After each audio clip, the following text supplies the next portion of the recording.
2030 నాటికి భారతదేశంలో direct selling రంగం అద్భుతమైన వృద్ధిని సాధిస్తుందని అంచనా వేస్తున్నారు. ప్రస్తుత గణాంకాల ప్రకారం, మార్కెట్ ట్రెండ్స్ ప్రకారం ఇది కేవలం ఒక వ్యాపారంగానే కాకుండా ఒక ప్రధాన ఇన్కమ్ సోర్స్ గా కూడా మారబోతుంది. భారతదేశంలో 2030 నాటికి డైరెక్ట్ సెల్లింగ్ గ్రోత్ ఎలా ఉండబోతుంది, దీంట్లో పనిచేసే వాళ్ళ ఫ్యూచర్ ఎలా ఉండబోతుందో ఈ వీడియోలో మనం తెలుసుకుందాం. Market size. ఫిక్కీ మరియు కేపీఎంజీ లాంటి పెద్ద సంస్థల నివేదికల ప్రకారం భారతదేశంలో డైరెక్ట్ సెల్లింగ్ పరిశ్రమ 2025 నాటికి దాదాపు 64,500 కోట్లు చేరుకుంది. ఇదే వేగంతో ముందుకెళ్తే 2030 నాటికి ఇది 1,00,000 కోట్లకు పైన మార్కెట్ ని టచ్ చేసే అవకాశం ఉందని ఎక్స్పర్ట్స్ భావిస్తున్నారు. రెండో విషయం ఉపాధి అవకాశాలు, ఎంప్లాయ్మెంట్ పార్టిసిపేషన్. ప్రస్తుతం ఈ రంగంలో కొన్ని లక్షల మంది పనిచేస్తా ఉన్నారు, కానీ 2030 నాటికి దాదాపు 1,80,00,000 మంది పైన ఇండియన్స్ పూర్తి స్థాయిలో ఫుల్ టైం ఈ ఇండస్ట్రీలో ఇన్వాల్వ్ అయ్యే అవకాశం ఉంది. ముఖ్యంగా దీంట్లో మహిళలు 60% కంటే ఎక్కువగా ఉండే అవకాశం ఉంది. ఎందుకంటే ఉమెన్ ఎంపవర్మెంట్ కోసం డైరెక్ట్ సెల్లింగ్ ఓ బెస్ట్ ఆపర్చునిటీ అని చెప్పొచ్చు. Government regulations. గతంలో డైరెక్ట్ సెల్లింగ్ సరైన చట్టాలు లేవు, కానీ ఇప్పుడు భారత ప్రభుత్వం consumer protection direct selling rules 2021 వచ్చిన తర్వాత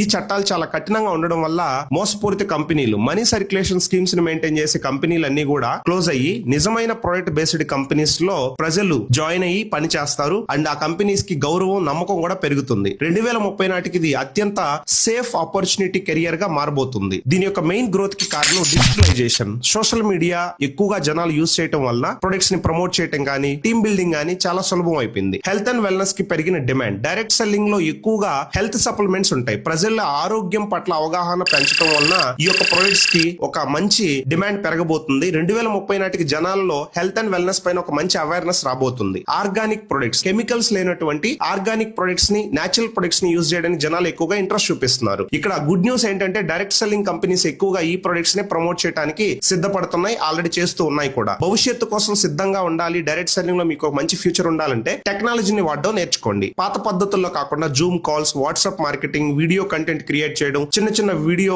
ఎడిటింగ్ చేయడం కావచ్చు, ఇలాంటివి ఖచ్చితంగా బిజినెస్ లో నేర్చుకోండి. సరైన కంపెనీని ఎంచుకోవటం. 2030 వరకు నిలబడే బలమైన ప్రొడక్ట్స్, ఎథికల్ ప్లాన్ ఉన్న కంపెనీస్ లో ఉండండి. స్కిల్స్. కేవలం ప్లాన్ చెప్పడమే కాకుండా టీమ్ మేనేజ్మెంట్ మరియు కమ్యూనికేషన్ స్కిల్స్ పెంచుకునే విధంగా మీరు ముందుకెళ్తే ఒక మంచి గ్రోత్ ని మీరు పొందొచ్చు. భారతదేశం ప్రస్తుతం ప్రపంచంలోనే వేగంగా ఎదుగుతున్న డైరెక్ట్ సెల్లింగ్ మార్కెట్లలో ఒకటి. కాబట్టి ఇప్పుడు మీరు పడుతున్న శ్రమకి 2030 నాటికి చాలా పెద్ద ఫలితం వచ్చే అవకాశం ఉంది. కాబట్టి డైరెక్ట్ సెల్లింగ్ ని ఒక కెరియర్ ఆపర్చునిటీగా నమ్మి మీరు పని చేసుకుంటూ